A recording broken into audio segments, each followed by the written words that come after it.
Okay, so I've watched this direct about 4 times now. And the reason why I've been watching it so many times in the past 2, 3 days, day, singular day, um, is because I've really been thinking about this. This might actually be one of the strongest lineups for as in terms of like the first year lineups for a console. Like it is better than the Switch 1. It's better than a lot of other things. Like I sometimes think about like the best consoles when it comes to the games that are on it, when it comes to when it comes to like the games that are on it, when it comes to the overall like value that the console had, which games later went on to be master classics and the reason why people go back to those consoles. Like, the reason why the GameCube is so well liked is almost entirely because of the memories and the games that are on that console. The console itself, notoriously bad to work with on a design like level. But that's not as important as people who have vivid memories of the games that they played onto it.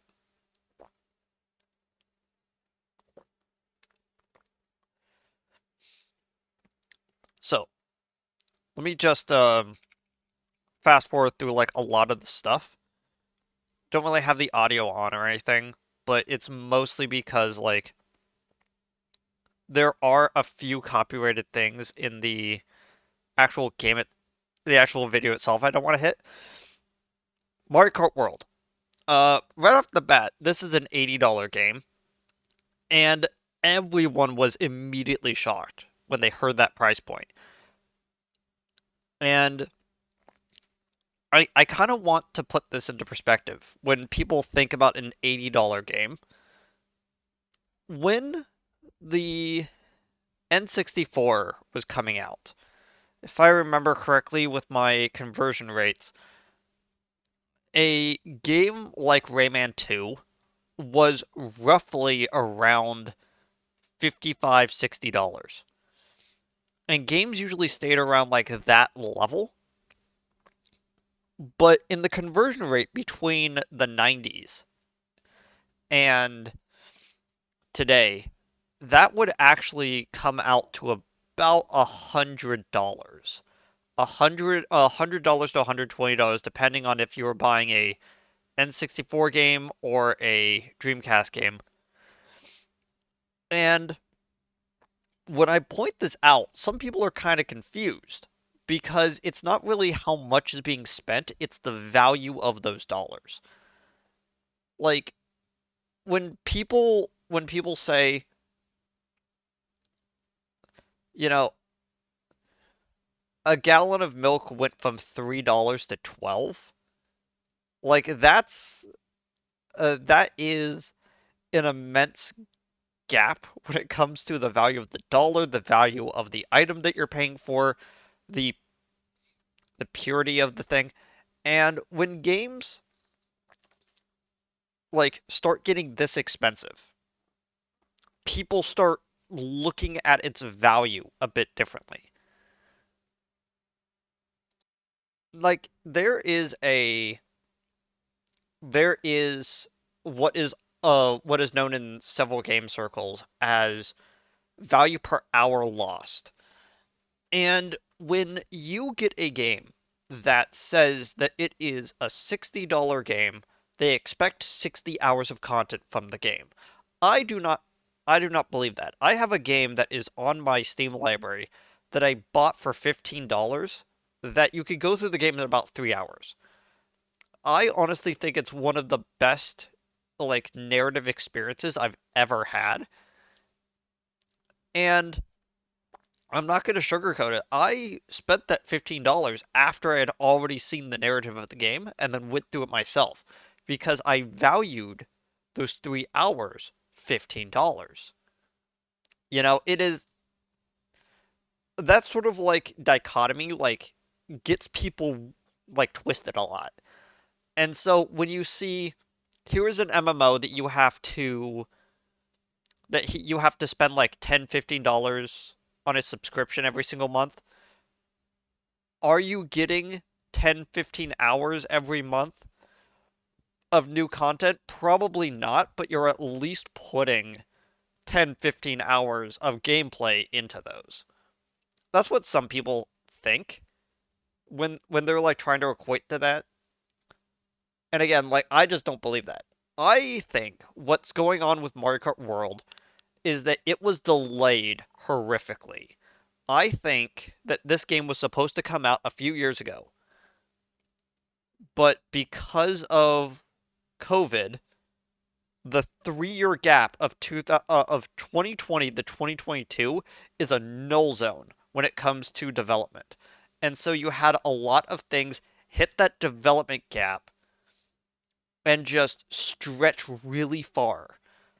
Like, and they're probably pricing it at $60 to try to recoup some of the losses.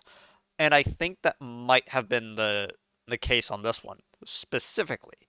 Because I think when this game originally got delayed, because the Switch 2 apparently was supposed to be out last year, but a lot of things just got indefinitely delayed because of several things related to the pandemic. It sounds like Mario Kart World was supposed to be one of those games that come out right at the end of the Switch and then get one of those like upgrade models into the Switch 2. If not a Switch 2, maybe World was supposed to be like always a launch title, and this game got indefinitely delayed because the console got indefinitely delayed. But one of the aspects that I really like is this mechanic that they have in here. Let me see if I can actually like get to. Okay, so one of the fascinating things that I really liked about it is this right over here. So this is the world map. Like Mario's like world map has been like redesigned like many, many times, but regardless, what what you are seeing here is something like Outrun or The Crew, where you can basically start from like way over here, you have another player way over here, and then you can say, "Hey, I want to meet up here," and then you would both take like paths going down, and you would see like different things. This is amazing on just a gameplay level, and I fundamentally love this as a concept. I've loved it in The Crew. I liked it in Outrun, the amount that I played of it. What was the other game that I was thinking of? Yeah, what you're seeing here is the map of the game Fuel. This game I actually put a lot of time into. And each of these lines that are crisscrossing are all roads. All of these are detailed. All of these are spaces that you could race down in. And several races are just like chunks. Like it is astounding. It takes a long time to travel through it. Like even games like The Crew, which have a sort of truncated version of the United States, like pales in comparison when it comes to the feeling of driving in Fuel. I fundamentally love the way that this game felt to drive in, and it's such a massive map that I was taken aback the first time I saw it. So going back to this, one of the things that they really tried to emphasize is this idea of exploring the world, not just like not just like not just playing the game and its maps, you know? It's like you can like go off-road, you can like travel around everywhere, and you could just explore. And the reason that you would want to do this competitively is because you might find secret paths. So you could do something like equip your car with like off-road stuff, and then, if there actually is the sort of like uh build your own vehicle thing that was in 8, if they still keep that in, that would be fascinating. We don't really know too many details. We're supposed to be getting a uh a direct just about this game, probably explaining why it's also like really expensive. Maybe, who knows? They probably won't. And the idea that you can like examine the roads for any form of like leverage of like, oh hey, there's a secret passage here that I wouldn't normally have noticed if I was just playing it normally. But if I use this, I could shortcut through this. Biggest draw of this game, you can now play as the Penguins from 64. That's very nice. I'm probably gonna still play as King Boo though. That's just me though. Going past some of the hardware stuff that are kind of neat, but are for other topics, is this game right here. So this game is, I forget its name, Welcome Tour. So Welcome Tour is something that Sony did with their console to like showcase a bunch of their stuff. And it looks like that there are going to be like mini games in this as well. Like playing like golf, as you can see here, just like test out the mechanics, and it's kind of neat. I'm like, oh, this is a little tech demo-y stuff. Very cool. Now, the only problem is with this game is that it's a paid game. Like, is it going to be about like $5? Hopefully. Like, even if it's like $1.50, that immediately going from free to paid cuts off half of your potential buyer base in half every $5. Like, when it comes to an experience that looks like it could be free, is what I mean. And this looks like a massive, expansive, like little area with like a bunch of like secrets into it, and it might actually be fun to go through it. Like if there's like hidden mini games and all that kind of stuff. But again, if you're paying anywhere over $10 for this game, no one is gonna buy this. It is it's very sad to say, but the hard work put into this is probably gonna go unnoticed at all because it's a paid thing. If this was a bundled game with every console, that would be different. So, going to some of the games that are getting Switch 2 editions, which is basically just enhanced ports of the games. You have Super Mario Jamboree. I did not put any time into Jamboree, but the regular Super Mario Party I thoroughly enjoyed. I really should get Jamboree at some point just so I can see how that is. But because there's a Switch 2 edition, I might actually just wait to get the Switch 2 one, which which again, I want to get a Switch 2. It's just slightly out of my price range right now, so I might like save up a bunch of money and then get it closer to the holiday season. And it looks like some of like the stuff like using the controller as a mouse or having a camera and microphone as an accessory that you can get for it makes this game a little bit more pricey than you would expect. Because if you have to get all of those if you have to get all of those things for this experience, to get a complete experience is a little bit more pricey than you would probably expect. So there are going to probably be a lot of people that will never actually have this experience.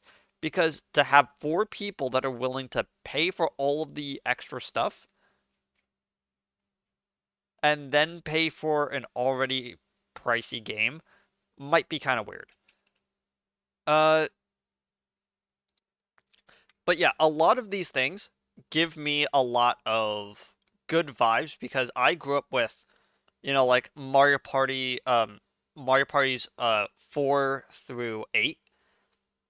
So when I see a lot of the like voice activation stuff, when I see a lot of the like motion controls and the like voice activation stuff, I'm like, no, this is some of the this is some of the mini games that I grew up with. I love this. And definitely a cool thing. Uh when it comes to Breath of the Wild and Tears of the Kingdom though, having stuff be connected to the phone app kind of neat where it's like you have like voice navigation to get to certain places. Uh, and having some like upgraded like visual fidelity and frame rate is going to be very nice. I personally did not like feel bad about the game running in lower frame rates. Let me see if I could kind of explain. Okay, so I've always lived by the principle that there is let's just say a fine line, you know? You have a fine line that is stability. Like having it doesn't matter which line you're at, stability is more important. If a game is kind of like normal gameplay usually like tries to maintain a line. If it then spikes or dips, like that's the area that we start having a problem with. And this line right here could be 45 frames per second. Absolutely weird place to have like a stable frame rate. I understand. I'm just kind of weird with that. But if it spikes up like past 60 because it's an unlocked frame rate, or spikes down because it has some like hardships, that's the part that's unacceptable. It's why I understand people not enjoying the Hyrule Warriors games because they just did not run at a stable frame rate. But I was able to kind of figure the game out in 15 frames per second, even though that's not a good place for a game to be. It's it's a fine game, and with enhancements, it's probably going to be a much better experience. The problem with the problem that I am mostly having with the open world Zelda games is that I just don't like the way that they're told. Their story is a little bit weird sometimes, but that's just me, and I've gone through this whole thing multiple times. Um, so I'm not gonna relitigate it, but the app functionality I actually kind of find is fascinating. Like I'm not like having like daily bonuses for a for a single player experience kind of cringe, not gonna lie, but I I like the idea that this is a place that you can look at your game data and you can do your amiibo stuff so you don't have to so you could have that away from the actual game itself. The navigation is probably the coolest feature though because it sounds like that it has the whole map with like all of the secrets onto it. So when you connect up the game, you can go look for all those secrets that you're missing. So this could be useful for people that are trying to find all that stuff. Like, but I'm kind of worried uh that when they say when they show stuff like what they do for Kirby, in which they're like, oh, when you buy the Switch 2 edition, it automatically comes with the DLC, which is gonna have a bunch of added stuff to the levels. And it's like, that's cool. That's really cool. Um, kind of a problem though, is that DLC going to be exclusive to the Switch too? And if that's the case, it sounds like what you did is that you bought a $60 game and then you're bringing it over. You're bringing either the digital copy through the digital game cart thing that they showed off, and then buying an upgrade so you get the DLC.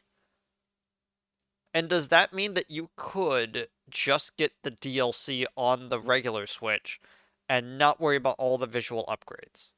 Like that's my biggest problem. And is each of the upgrades going to be for these $60 games, is it going to be a $20 upgrade charge? Like saying that brand new games on the Switch too are going to all be $80, which then makes me go back to the the stuff with Breath of the Wild. It's like, is having a stable locked frame rate at 60, having good graphics, is that worth $20? To some people that really want to get into those games and enjoy them, but the frame rate is making it really hard for them to come to the terms with that. Is that 20 extra dollars worth it to have a better experience? For me, that's a little bit too pricey for an upgraded experience for me. Now, Metroid Prime 4 Beyond, I might get for the Switch just so I can play it. The Switch 2 edition is probably going to be the optimal way to play it because you now have mouse controls with it. And it looks like that it's going to work exactly like a mouse, where you are just moving it around like a cursor and then having that fine precision aim that having a mouse has, which this this might actually be like one of the best first person experiences on the Switch. It congratulations Nintendo, you finally beat Quantum of Solace for the Wii with a best first person experience on a Nintendo console. It took you a while, but you finally got there.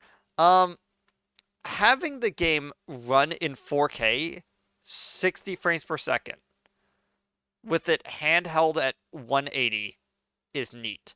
Having it 120 frames per second with its handheld mode being 720 is amazing. Having like having it run in 120 frames per second handheld is the important part because that's the experience that they really needed to nail down.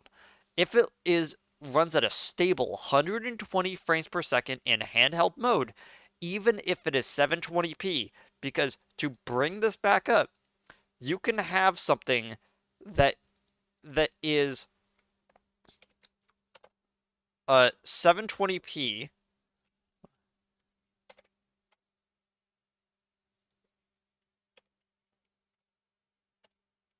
100 45 frames per second. That does not matter. What is the important part about this whole thing is whether or not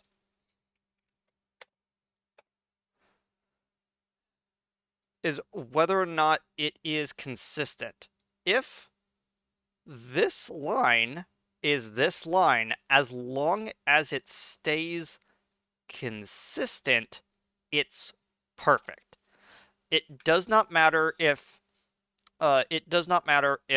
it like if it has these like massive spikes both up and down. That's where we have the problem. If it can maintain this the whole time, people will be fine with it. And so, and so if you can keep this 120 frames per second in handheld mode at all times on a handheld, because in the hardware segment, I kind of skipped over this. One of the things that they added to the dock, which I immediately loved, is the fact that they put a cooling fan inside the dock of the Switch, which means that they understand the problem with it overclocking. And once again, the best experience for this handheld console is going to be sitting on your desk in front of your computer screen as you then connect it up, and you then have to like play the game that way. Like I'm going to like clear off my like keyboard, like put it to the side, have my two Switch controllers right down in front of me as I'm just like wiggling them back and forth, playing whatever game I want. That's fine. Like some people were like thinking about this incredibly weird experience where you have the Switch behind your computer, behind your TV. You are sitting all the way across the room. You are then trying to do the voice communication stuff, which people have absolutely no confidence with that it's going to do the things that they brought up, because like if there's going to be like all of this like background noise and like and it's like, oh, don't worry, it'll be able to like cut out like the music is going to be cut out, all the background audio, and just grab your audio. That's fine and dandy and stuff. But what about people that have like pets or little kids that have to put the Switch on behind their TVs so they don't accidentally knock those over, then talking against all the noise. Then they have these two Joy-Cons that they have to use as mice sitting on the couch without anything in front of them, meaning that they have to then put these two things on their legs to like move around. Like, let me see if we can find the clip. Yeah, great content creator, Maximilian Dude. Check him out for like good fighting game stuff. Has this incredibly funny clip that he has where he's like playing with like the mouse against his knee while trying to control the other one to like try to showcase this. And apparently that is what you're supposed to do. Like this was from like 2 months ago when he first learned about the patent. And it's just like, no, that's just how you're supposed to do it when you're playing on mouse. So when you're playing on the couch, like think about this experience where you're playing a handheld and you're playing a game, and then it says for this next segment, use the mouse, and it's just like, oh, that's gonna be so weird. Now, if they keep in the functionality where you could use one of the Joy-Cons as an IRF scanner, where you could like use that to like gauge distances, and you could like use that as an actual like pointer, and there's still a touchscreen inside of it. Suddenly, this being 450 before sales tax and before like import tariffs, like whatever, uh 450 before all of that suddenly makes sense of like why it's so expensive. Like it took me a while to kind of come to terms with that. This is a highly um this is a very well made system designed to work flawlessly. So I'm like looking at my Switch right over here that has like drift uh on one of the thumbsticks, and its battery life is not really that good because it's effectively a launch Switch, even though it's like one of the slightly upgraded models from like the year after. It's it is still a lesser system because it doesn't have all these stuff into it. I would, at a moment's notice, sell this Switch, even if I lose like half of my indie game like catalog that is here that can't be upgraded to the Switch 2. I would gladly lose it just so I could have a Switch that runs flawlessly that has really great looking content. Like this is going to be probably the best experience playing this type of game, and it's going to be amazing. I For context, I did not play Prime 2, played a little bit of Prime 1.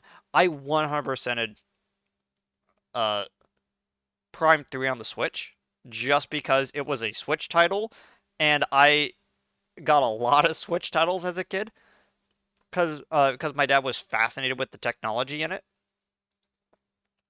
Uh, Having a Pokemon game look this good is amazing. Like the texture quality got like a an upgrade in Sword and Shield, which I really liked, but like the actual world texture didn't really get a buff. The Pokemon animations look started to look really great in X and Y and Sun and Moon, but some of their animations feel a little bit stilted. So like having Pokemon like run around and like do all this stuff looks so cool. I love it. And I can't wait to play ZA. It's going to be really great. But is this going to be an $80 game? If this is an $80 game, I might save up all of my money to buy a Switch 2 and then only get ZA. And that feels so sad because I might get the bundle with Mario Kart World for $500 before sales tax, before import tax, um, before all of that, and then get ZA, and that by itself is $600 before sale before all of those taxes. And I am sitting here going, yeah, I would sell my PS4. I would sell my other game consoles just to get those three things. And it is at this point where I might full on sell my Xboxes just so I could have a Switch 2. And I might take my Switch and just and like go like, "Hey, I have this Switch. Can I sell you this Switch as a trade-in for a Switch 2 and then transfer all of the data from this Switch to the other?" Like, can I do this like weird trading cost? And might some places might be able to do it. I don't know if they would actually do it though, because that sounds really cumbersome. And but like yeah, if I had like an upgrade thing like that, honestly, it sounds like a phone actually. If I were able to do something like that, that would be amazing. Another game they showed off is a game that several people in the chat refer to as Legs. Uh, this is Drag Drive. Uh, Depending on how you pronounce the X, it's a Drag X Drive or Drag Drive, where where you are basically in these paraplegic uh wheelchairs designed for sports, and you are just playing basketball, and it's kind of neat.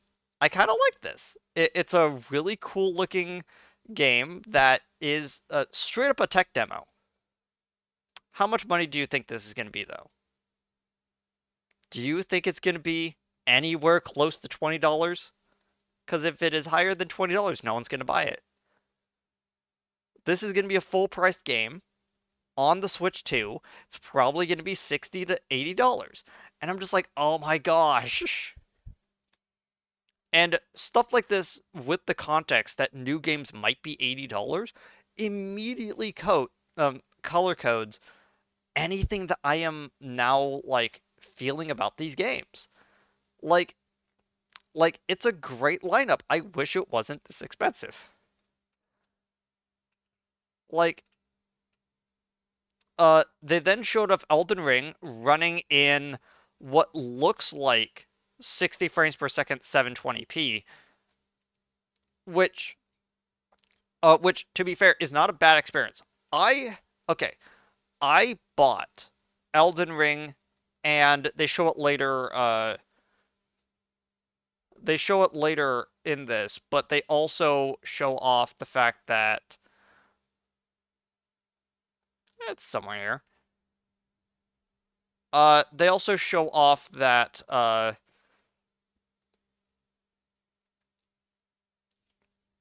Cyberpunk is coming to the Switch too. I bought, okay? I need you to understand. I bought Elden Ring, and I bought Cyberpunk 2077 on my PC at full price at launch. I might buy the Switch 2 versions because they might run more stably.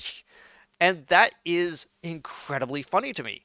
I'm looking at all the stuff for like Elden Ring, and some people are like, "Oh man, look at that like low frame rate. Look at all this stuff." I'm like, "No, this looks better." And it might make it so that my PC doesn't overheat. Like one of the reasons why I don't really do too many console games is because it's just easier for me to stream. Uh, but with the idea of getting these high-end PS4 experiences on the Switch too, it means that you can start getting uh more games that are contemporary and like coming out at launch on the Switch 2, rivaling it with only a slight visual downgrade. Like like let's just go back a little bit to Metroid. Again, look at this. Most games right now are completely fine with running in 1080p 20 frames per second. 20 frames per second. Why? It's because most people's TV are only running are only capable of running 2K. You know, it's like not many people have a 4K screen. And even if they had a 4K screen, running it in 60, completely fine. Like most people do not care about having a 4K 120 frame experience at all times. They either they either really want quality or really want performance. And for me, having stable performance is better than having good performance. So having handheld 720p, 120 frames per second, perfect. I love that. And having that experience for something like Elden Ring, like like I find that immensely useful. Like it would get me to actually finish Elden Ring, you know? The other thing that was shown off was Hades 2 is coming to the Switch too. Very cool. I want them to actually have enhanced versions of some of their other games like Hades 1 and Transistor. And if I have to buy Transistor a fourth time, I will gladly do it because it's one of my favorite games of all time. But man, that is kind of funny. Um, Capcom showed off that Street Fighter 6 was coming to the Switch, and they're gonna have motion control based like auto um auto auto supers, and I'm like, ooh, interesting. They also showed off amiibos, and amiibo cards are coming out for Street Fighter. I need you to understand how important this is. The only reason why people bought amiibos was for Smash, because having these little figures of the Smash characters was the thing that people really wanted. Because people were like, "Oh, my favorite fighter, I have my favorite amiibo sitting next to me. Am I actually going to use any of the functionality? No." Uh, the only reason why people bought the Epona amiibo for Link was so that they can get certain benefits in Breath of the Wild. Like that's really the only reason. Um, the Wolf Link amiibo also the same thing.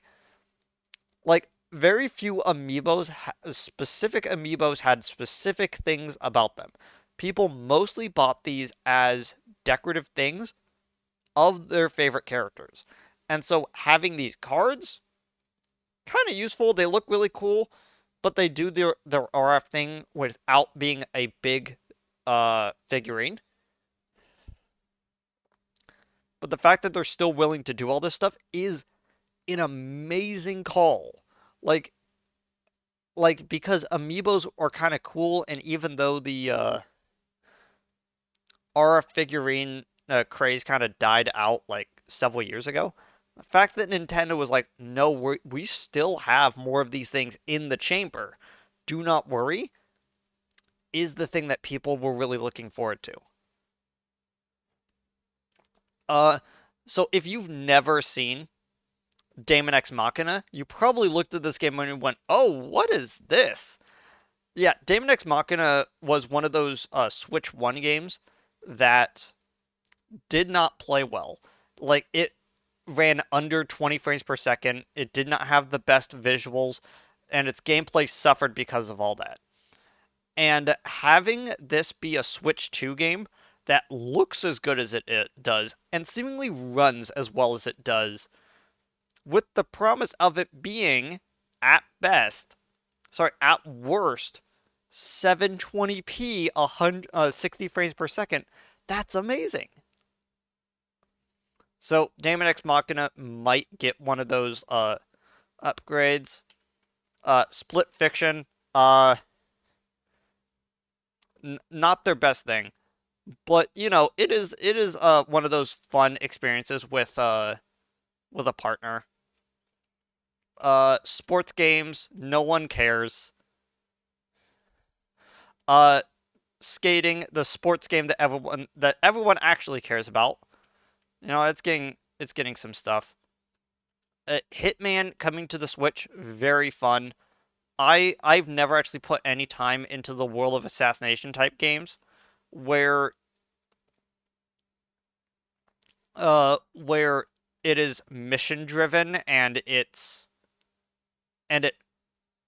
okay, so when I say that Hitman is mission driven, I'm mostly talking about these games, but like my first experience with Hitman, you have to understand is uh is Hitman Absolution. So like so having that be this like story-based experience with Hitman felt really weird. Um and I'm glad that they went back to its roots and making this very mission driven where you can like micro analyze a bunch of things about the level, make it like really cool and stuff. I like this. I like these Hitman games. So having them come out to the Switch, very cool. I might actually try that one out. But the big game that they showed off was not Hitman, it's this. This is the rumored project that they were working on, which is 007. So Project 007 sounds like it's from like all the stuff that we know about it is that it is a Hitman game with James Bond. And I'm like, cool. This sounds fascinating. And if it actually does end up being play through some of Agent 007's greatest like missions and greatest feats of like tactical espionage in the Hitman engine, that is going to sell amazingly. And I really want to see what they do because if you imagine a Hitman version of playing through the entirety of Casino Royale, like as a setting where you have to like pretend like you're playing poker so you can like track down this guy, you need to figure out like where to go. If you do the wrong thing, do you accidentally get poisoned like in the movie? Like that would be fun. I would love that. And here's the thing, I'm not the biggest like James Bond fan, but the idea that you can like recreate some of the moments in those films makes me feel very excited. Like as one of these micromanaging type players that like those short mission based experiences, that's fun. That is incredibly fun. And if like let's just say that you have to and then there might be some times where you're like, no, this is not stealth. Go in there guns blazing and get through a situation. Like you have to do the Venice mission in Casino Royale, like in the at the end of Casino Royale. You have to recreate all of that where you're just guns blazing. That sounds fun. Um, that is like in my top five most anticipated things from this whole direct. So I started to get a little bit excited because I'm like, oh, is this Final Fantasy 9? And I saw the character went, oh wait, no, that's Bravely Default. Bravely Default, running in like times five. Uh, if you don't like Bravely Default, don't worry. It's kinda lackluster. I feel like that the second game does a little bit Bravely Second does a little bit better with the ideas that they were going forward, but if you like it, you like it.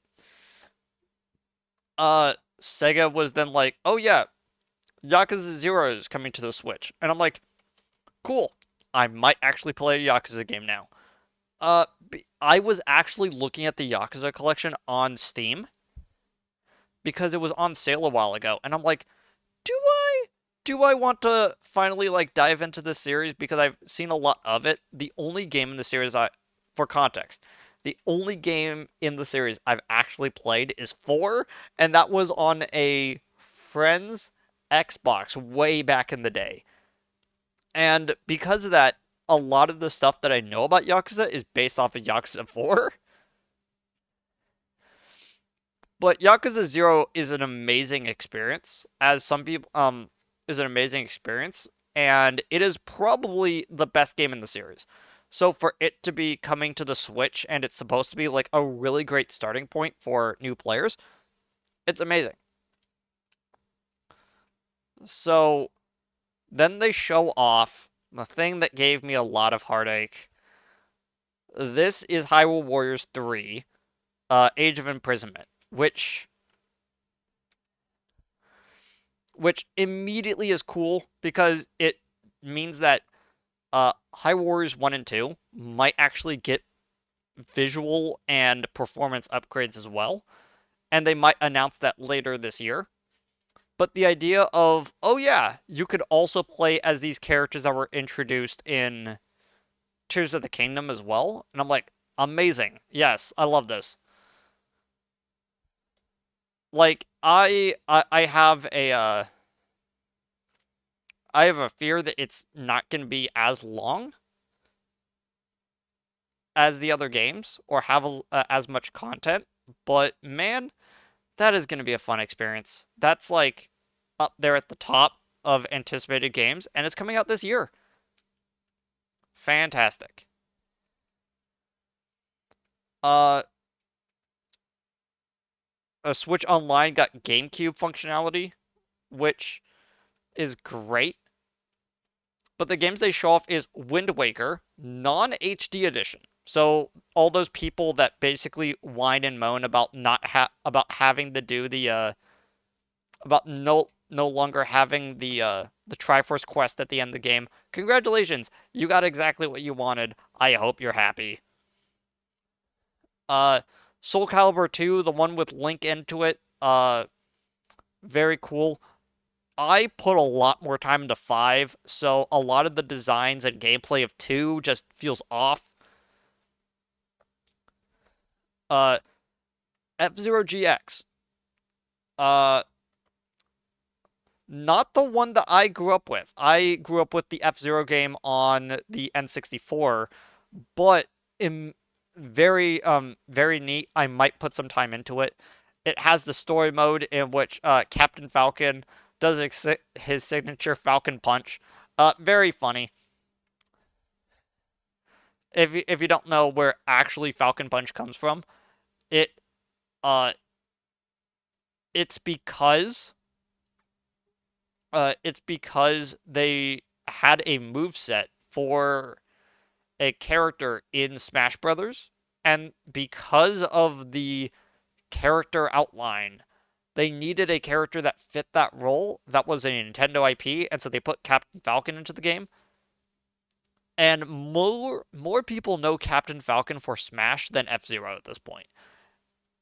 And so later on, when they went back to do some of the cool stuff, when they started to do cool stuff later on with Captain Falcon, his characterization in Smash Brothers leached then back into F-Zero. So the entire storyline of GX is all based around his new characterization now that he is more well known for Smash.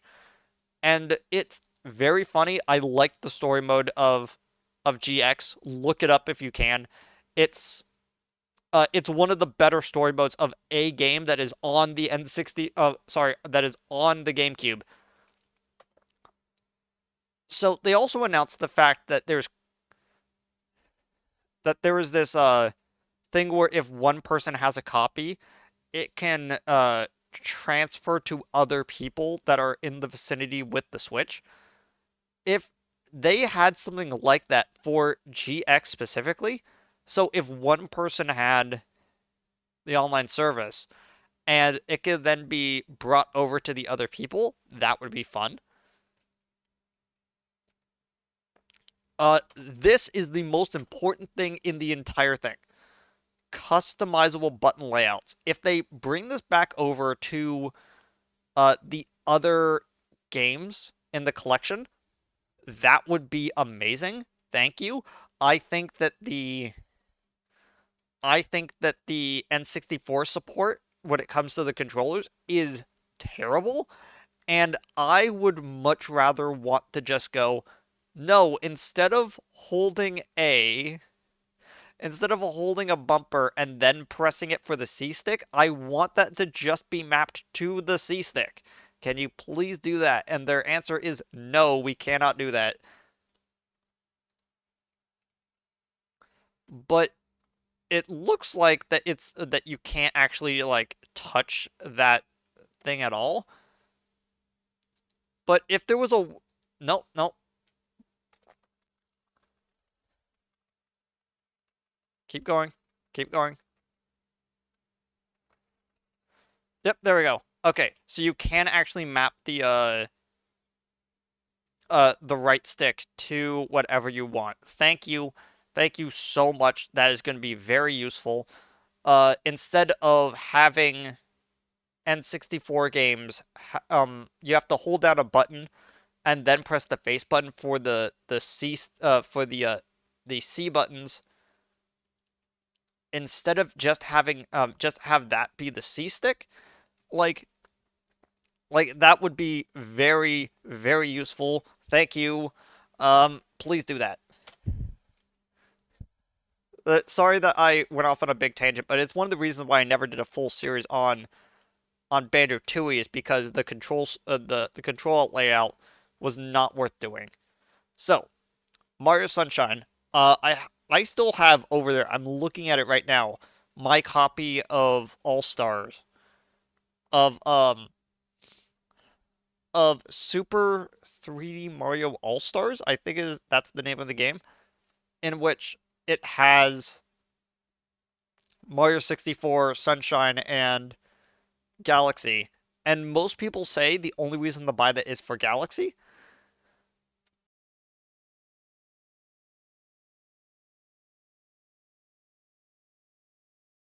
And having this on here means that you no longer need to get it.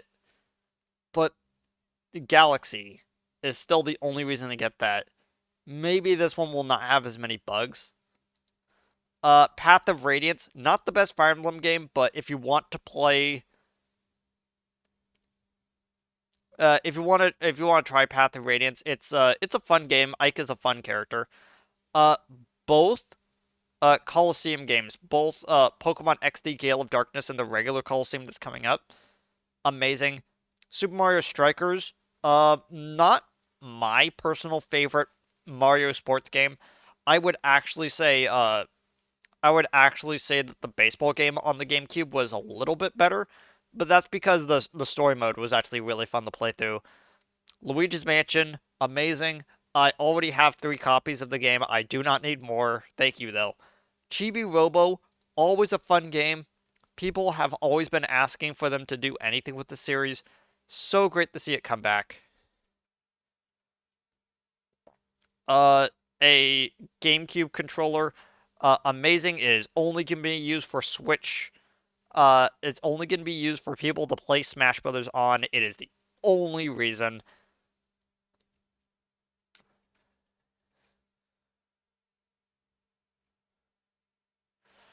This was the biggest thing that was shown off. Also, I love how bad that edit was. Thank you. Those boxes, those those boxes on the hand are so bad, and I love them so much. If you could barely see them, there's like a small like edit box. So yeah, this is Deltarune chapters 3 and 4 finally getting a showcase. In case you're wondering, I had a series where I was playing through Deltarune, and I got to a point where I'm like, no, I'm gonna stop right here because I want to have the whole game. And if I play the full game, I'm gonna have to wait for those things to be out because they might edit chapters 1 and 2 with some new stuff. So, chapters 1 and 2, the exact same stuff as before. Uh, chapter 3 stuff. So this was one of the things that was shown off, like with one of the updates was that while you're in chapter 3, you're gonna have this moment where you're like dressed up as gangsters and you're gonna be shooting finger guns at people's socks. Very fun. This Okay, so if you've never played the Switch version of Undertale, there is a there is a moment where you have to take both of the Joy-Cons and move them away from each other to open up a door. Uh, or something close to that. You are then supposed to take the Joy-Cons independently and do stuff with them to access this new secret boss that is Joy-Con based. And this looks like that's going to be something like that. And very excited. Uh rhythm uh a little rhythm game that looks like it's set in the cafe, which looks really cool.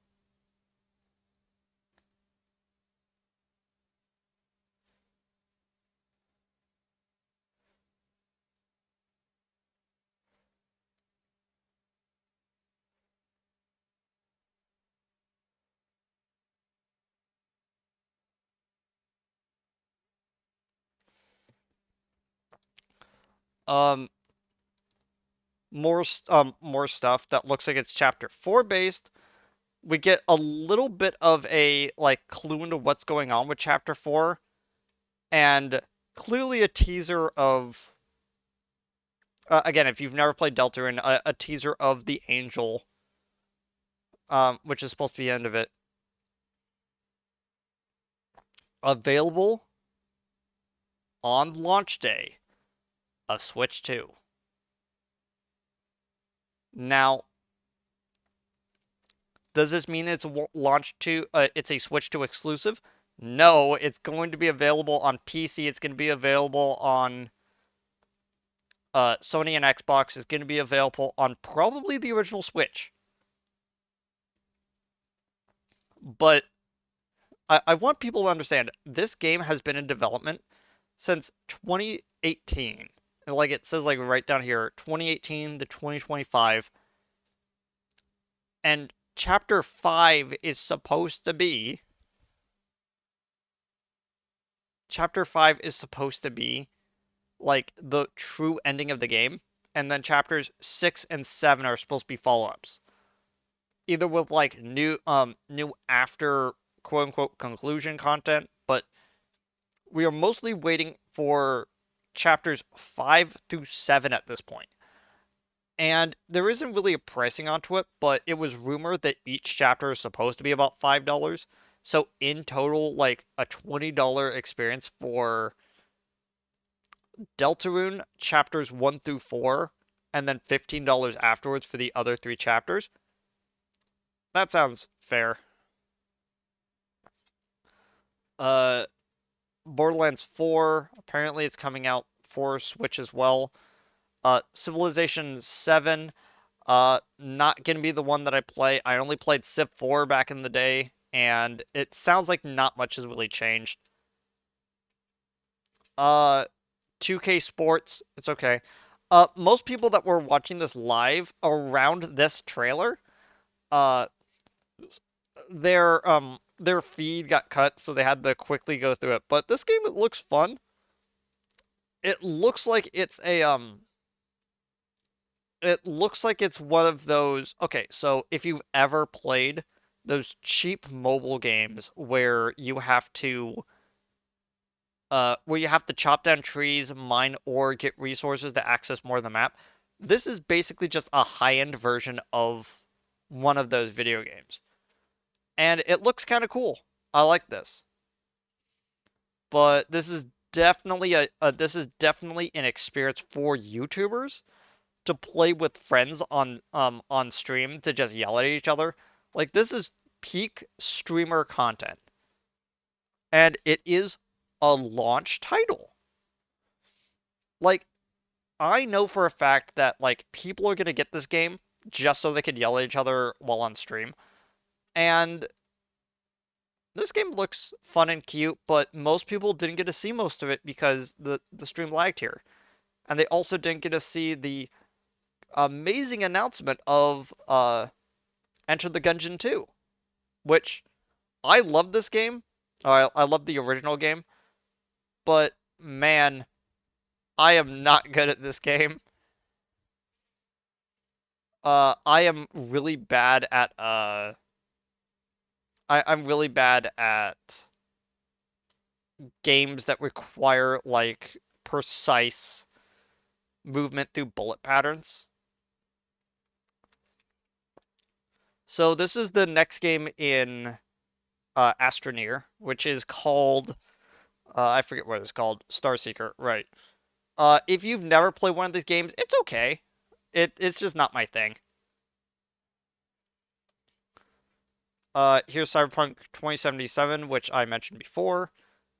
Square Enix is not only bringing Bravely Default, but they're also bringing Remake.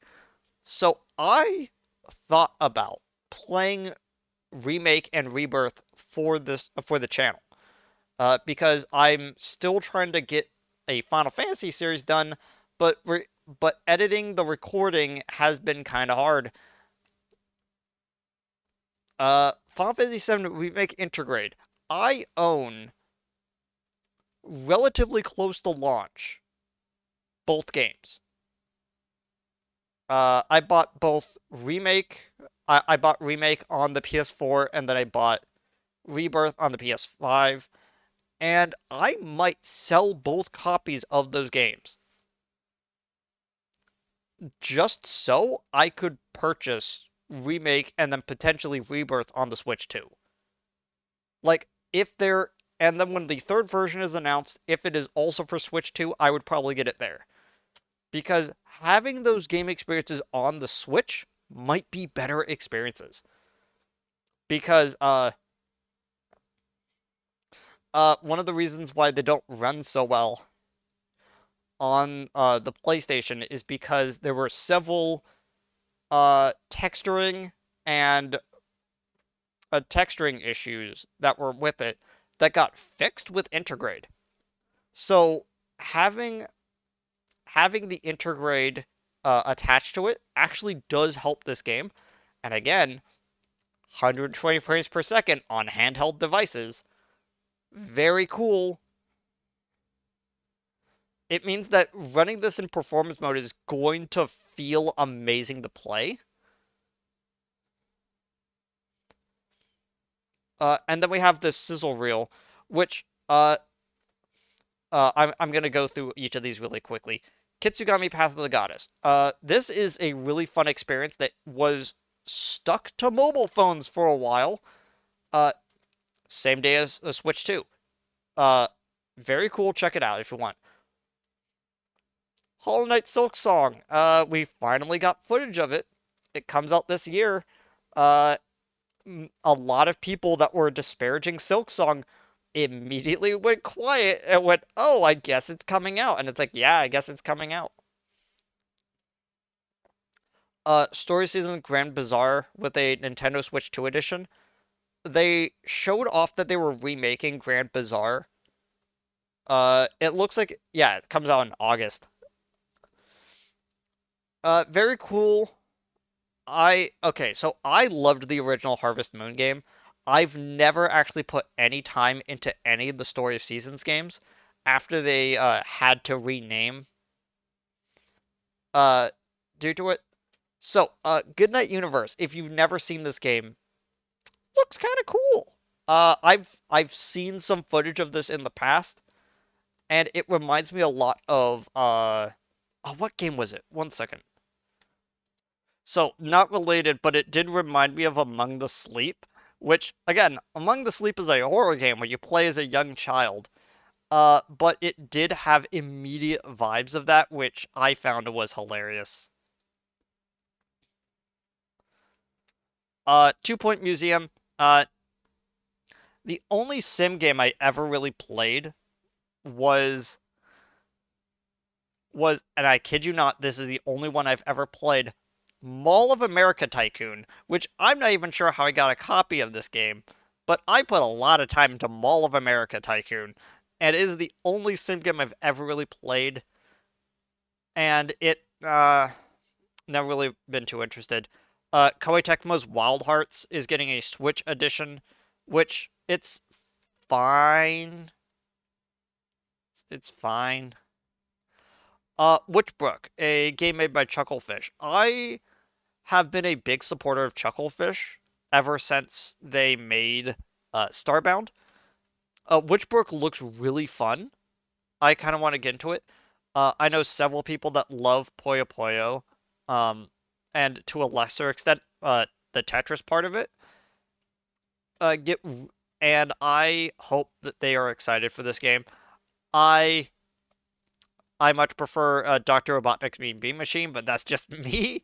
And I know that that's heresy for a lot of Puyo Puyo fans, but hey, I kind of liked going through that. There's something about the music that makes that better. Rune Factory, never been a big fan of it, but that's neat. Uh, the Marvel Cosmic Invasion is made by the same people as the TMNT game from a few years ago, and this looks amazing. Star Wars Outlaws, uh, I think I think I may have mentioned it at some point, but I have been fundamentally disappointed with Ubisoft lately, and I kind of don't want to purchase any game from them. So, uh, not really a big fan. Uh, Nobunaga's Ambition was a launch title game for the Switch. If you don't remember the game, it's because it was exclusive to Japanese owners of the Switch. Meaning that it was one of the very few region-locked Switch games. You know, besides Mother 3 on the Game Boy Advance emulator on Nintendo Switch Online. Very funny. Uh, Having the complete edition finally make it all over to America. Thank you. Uh, I'm not really the biggest fan of tactical games, but for the fact that this game is finally coming to American audiences, very cool. I kind of liked the other Nobunaga game in this sort of style. It's known as Pokemon Conquest. Fast Fusion. I forget what other game that they worked on. Let me just double check really quickly. So yeah, Fast Fusion, a game made by the developers of Fast RMX, but more specifically, Punchwin. Play Punchwin. It's a very fun game. But Fast RMX 2, quote unquote, looks pretty cool. It's got that it's got that sorry, my brain is not working right now. I've already been recording for like over an hour. Um, it's got that sort of like it, it it's it's got that F-Zero sauce to it. It it really does feel like a modern F-Zero game. Shadow Labyrinth, it is a gritty, edgy remake of Pac-Man. It looks like it's got some uh Castlevania DNA into it, and it actually looks pretty cool. But I know several people that have sworn off this game just because if its presentation feels weird and icky, and I'm like, that's fair. Raido Kusunoha, Mystery of the Soulless Army remastered, uh, very cool. Uh, I like how they're taking the gameplay of the second game, Abaddon. I can't remember the rest of it, but looks like it's taking some of the gameplay stuff from that, and it looks really fun. Definitely going to be one of those games that is a an upgraded version later on. Oh wait, no, I guess it's only for the Switch too, since it does not actually have that caveat to it. Uh, AI the Somnium Files 1.5 because it's not 3, is actually an interquel between 1 and 2. Uh, okay, I love the context of Uh, Add the Somnia Files, No Sleep for Kaname Date takes place 1 hour after the dance sequence at the end of 1, and everyone just goes, what? Very funny story. If you've never played a Spike Chunsoft game, they're all really fun, regardless of which series that you're talking about. And yes, I am also lumping in Pokemon Mystery Dungeon. I love all the Spike Chunsoft games. They are all weird, wacky times. Uh, AI the Somnium Files is made by the developer of Zero Escape, and so if you are fine with those type of logic games, this one's also really good. Uh, Reanimal is from the Little Nightmares people, if I remember correctly, and this game looks amazing, and I can't wait for the game to be out. Uh, a little thing with me, I have played exactly 20 hours of Fortnite. I got an outfit that I think looks kind of cool. I looked into the shop later on and I went, that looks like another outfit that I might get, and then I stopped playing.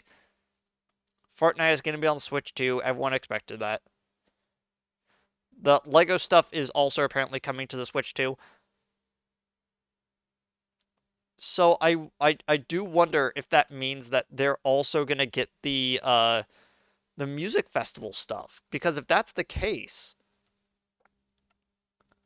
it might be really fascinating to see like how the Switch deals with that music.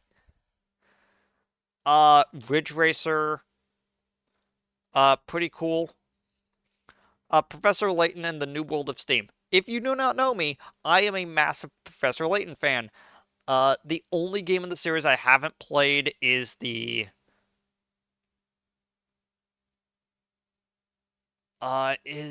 puzzle game that was on the 3DS. Which is canonical, and I have to know that for storyline purposes for this new game. Uh, Professor Layton, amazing series. I recommend the first three, the initial three trilogy. It is some of the best story writing on the 3DS. I I am not kidding. It is amazing. It's a puzzle game, so if you're not really good with math puzzles, it kind of feels weird. Uh Tamagotchi Plaza, pronounced Tamagotchi. That's fine. They don't get the pun. Uh Tamagotchi Plaza is getting a Switch 2 edition. Uh okay, if you do not know the history of Human Fall Flat as an IP, I do not blame you. Fine. I just don't like Human Fall Flat. It's one of those streamer games, so it's gonna be a lot more fun with three other people screaming at each other or watching four people scream at each other about the game.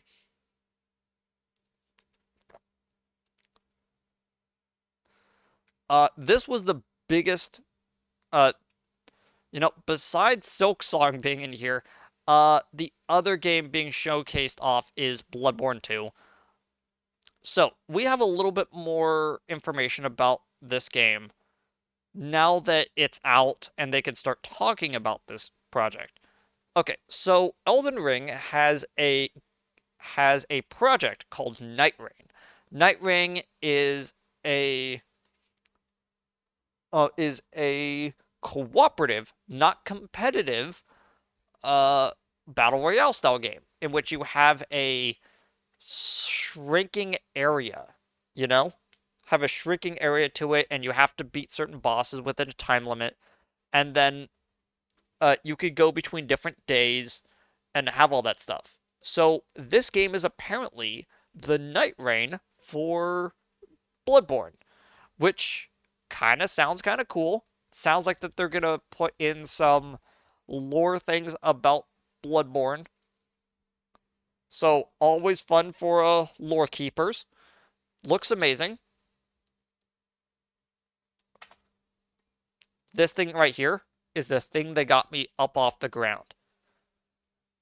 Up out of bed, going like, I am ready to play this game. So if you do not know, I was always dissatisfied with Bloodborne, with how little they actually did with its vampire and beast aesthetics. Having one of the classes straight up be a vampire is amazing.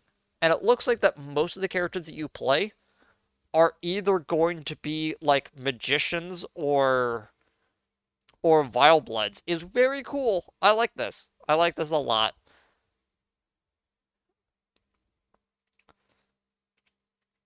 This boss fight looks amazing because it looks like this very cool. We do not know anything about this character. I think it might actually be a an NPC you fight, but that is a shadow horse. Being ridden by a hunter, and it's like, uh-oh. So if I so I think I caught this the first time correctly. This is one of the playable characters that we saw earlier, which means that this is a player character becoming a T-Rex and then eating someone, which looks very fun. Um, this sort of like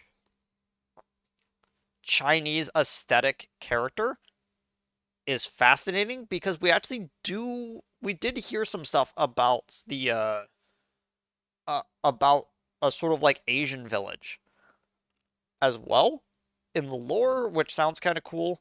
And having this sort of chakram attack is very cool. Gravity powers from Elden Ring are here, and considering that character was associated with what looks like uh, a moon-looking entity, very cool. This looks like it's a boss fight, but one of the interesting things about the aesthetic that this character has is that it is doing a pose and emote in the game that is the call beyond or whatever it's called. I forget now off the top of my head the exact wording of it, but the idea of it is that you reach up into the heavens with one hand because uh be because the world beyond is just slightly above your outstretched hand, and you are just lightly grasping whatever is up there, and then you stretch out your other hand to show fealty, and like you would switch hands because one would get tired.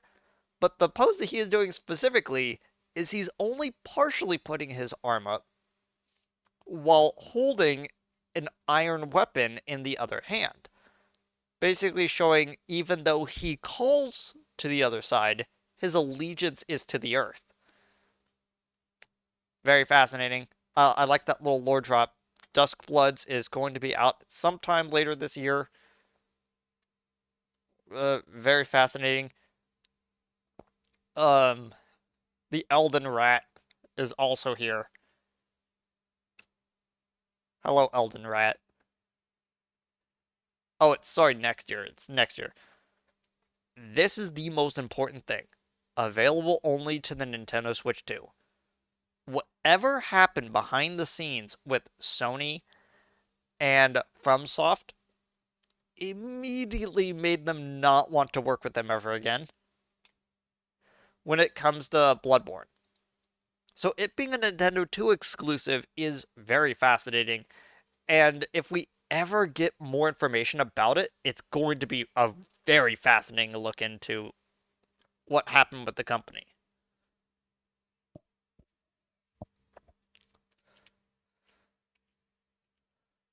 So the final game that they showed off in oh wait, no. Sorry, we're not there yet. They then showed off very clearly a Sakurai directed Kirby trailer, which everyone just went, "Oh?" And then Jets appeared, and then everyone knew that it was Kirby's Air Ride. This was a game that Sakurai teased that he wanted to work on for years at this point. And now that he's no longer like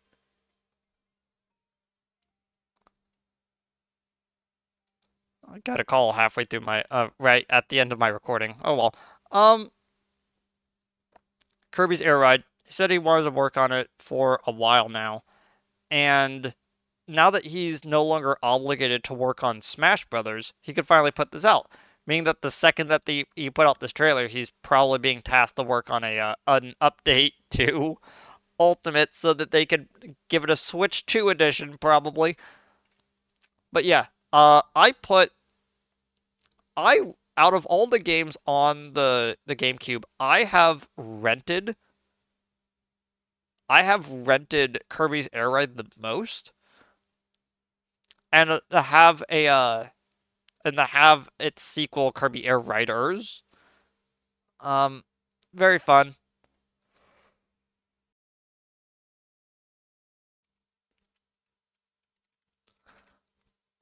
So the big final game that they showed off, everyone was kind of looking at and they're like, "Oh, this looks very Banjo-Kazooie." And then I looked around, I saw the bananas. I'm like, "No, no, this has different rare this is the other rare juice to it." So, if you don't know, they were announcing that they were slightly redesigning a lot of the core Mario characters, and that includes Donkey Kong. And so they gave Donkey Kong this appearance that makes him look a lot more like old box art for Donkey Kong, where he's a lot more expressive. He's got those like deep sunken and dark eyes, and he's got a lot more expressive face. The cool thing though is it looks like the entire world is destructible, which means there are definitely going to be secrets like in a weird random spot. This looks to be what the Odyssey team was working on way back after they stopped working on Odyssey, you know? So this looks fun.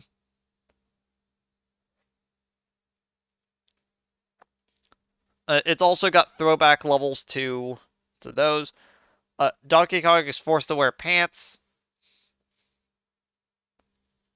I do wonder if this canonically would be the return of someone that of the Donkey Kong Jr. type of personality, which is neat. Uh, Cool looking bosses and villains.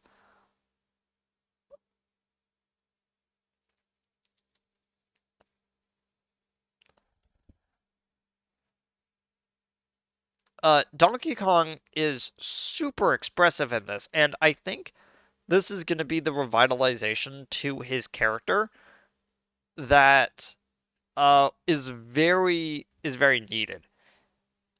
Much like how much like how it was for Luigi at the time. So, now that I've gone through all of those, I uh I sadly have to like sit here and go like, man, that was cool and everything, but why out of everything do I feel kind of bad, you know? And I think it really comes down to one simple thing. At the end of the day, my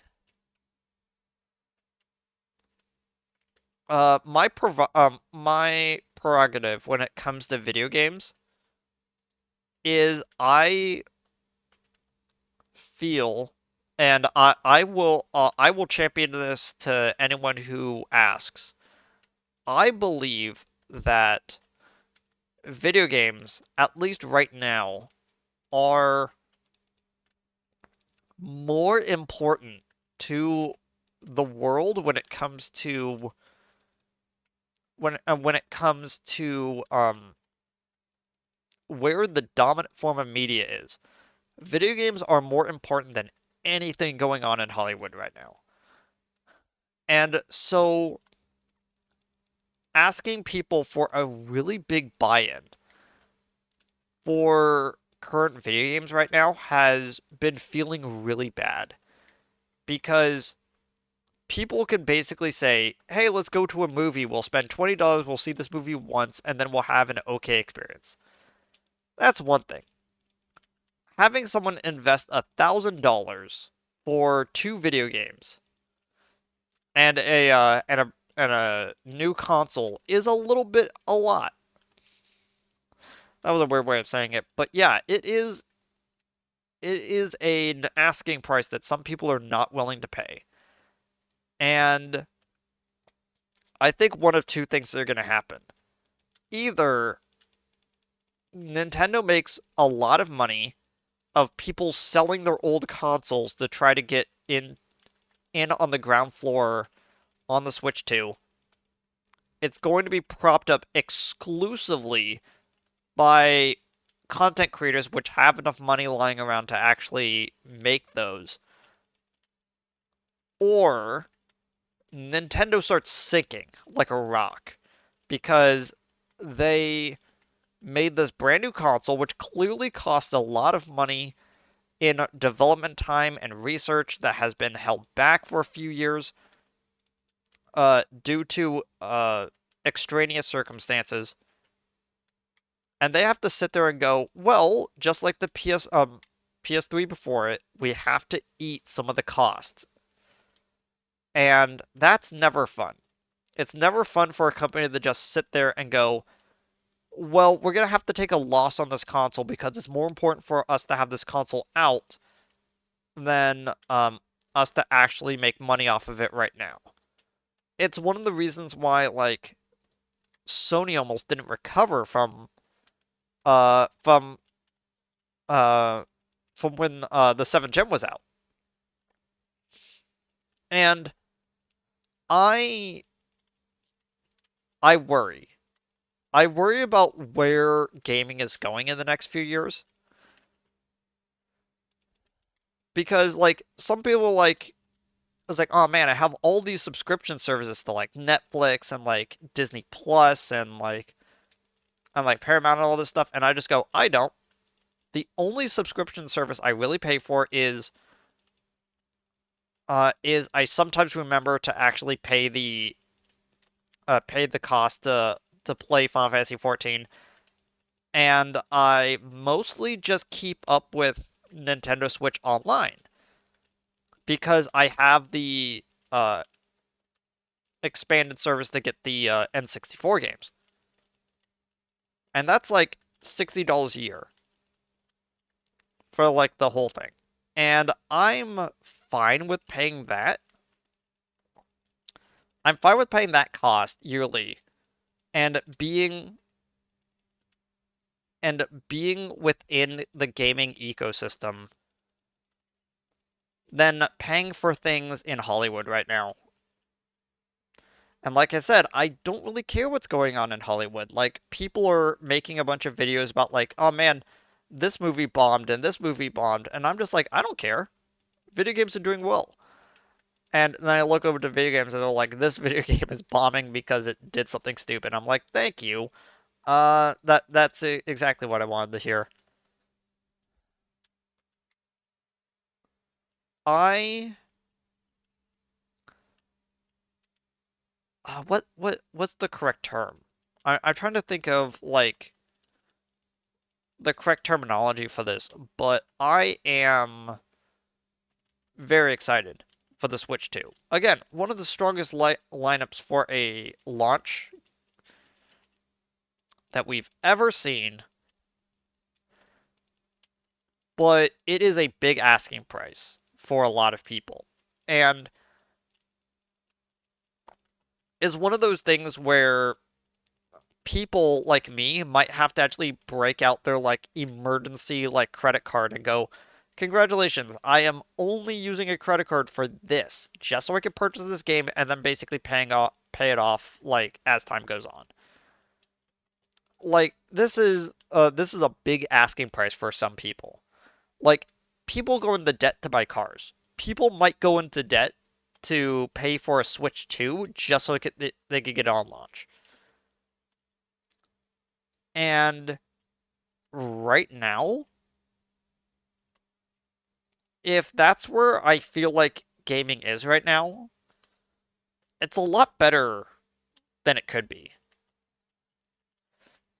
Like, if we were in a situation where only like Sony and Microsoft were like around and no one else, like we're in a pretty bad position. Like, Microsoft is falling apart at the seams. Sony uh just went into rehab to figure out where its problems are.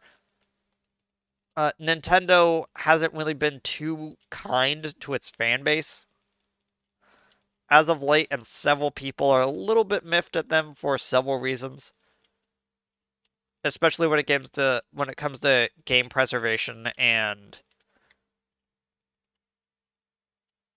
all that kind of stuff. So when I sit here and I go, man, Nintendo was once again the king of the industry. I am not saying it as a longtime Nintendo fan. I am saying that as sort of a begrudging, yeah, they won, and now they're taking a victory lap. Their console cost $500. Their new games might cost $80, and no one's gonna stop them because the other two companies are effectively not competition. Congratulations. Congratulations, Nintendo. Uh, you won the console war, and you will take many victory laps because of this. I just kind of wish that I just kind of wish that there wasn't such a big asking price, and I guess that's about it. I wanted to make like I want to say short, but it's like an hour and a half. I just wanted to lay all these thoughts out because it's not that I'm frustrated, it's the fact that me personally, I'm just not in a position to even I can there are well, for context, I know it's not really too important to people watching, but it's hard for me to even pay rent nowadays, and it's a tough time. And having such a big asking price is too much for people right now. And even people that can afford it, hearing $80 video games, like I said, sets a precedent. You are now expecting an $80 priced experience. If you want to see something related to this, there is a section in the Internet Historian's video on No Man's Sky that he puts it very well, where when you make a game, the price point sets the expectation for what you're about to get.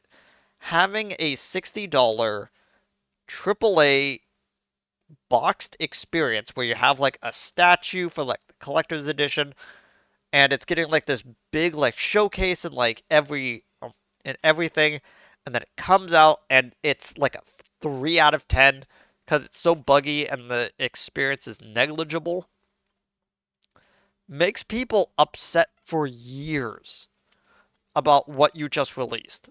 And even with like all of its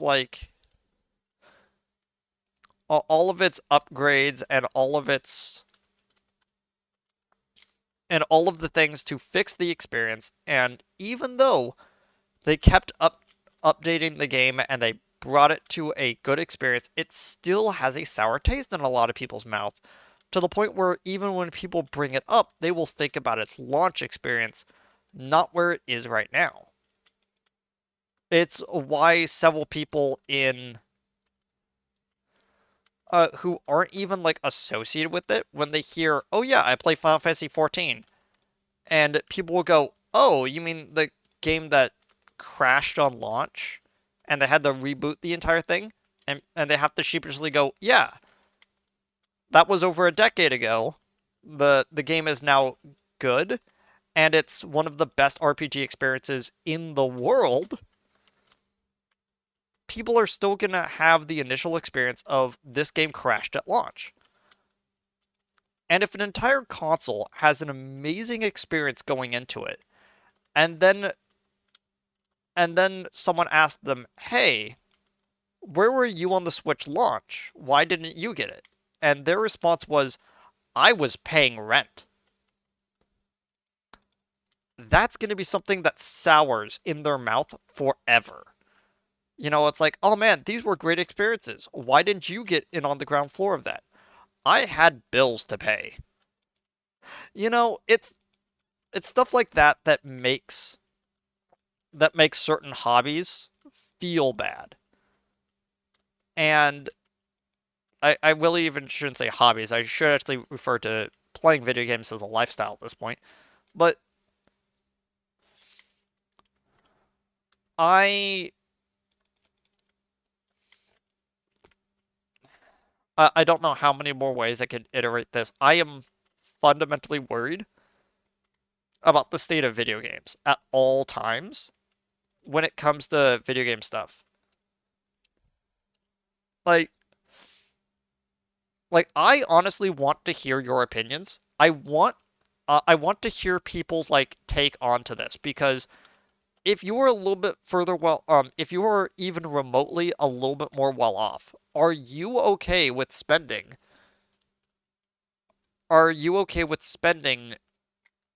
that extra money on video games each time? If you are someone who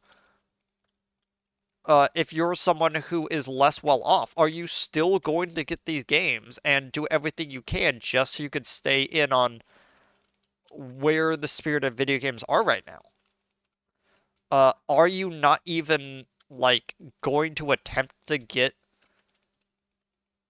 the new console because you have been scorned by Nintendo a few too many times? I honestly want to hear what people think. So, uh, I guess until next time, I'll see all y'all later. Goodbye.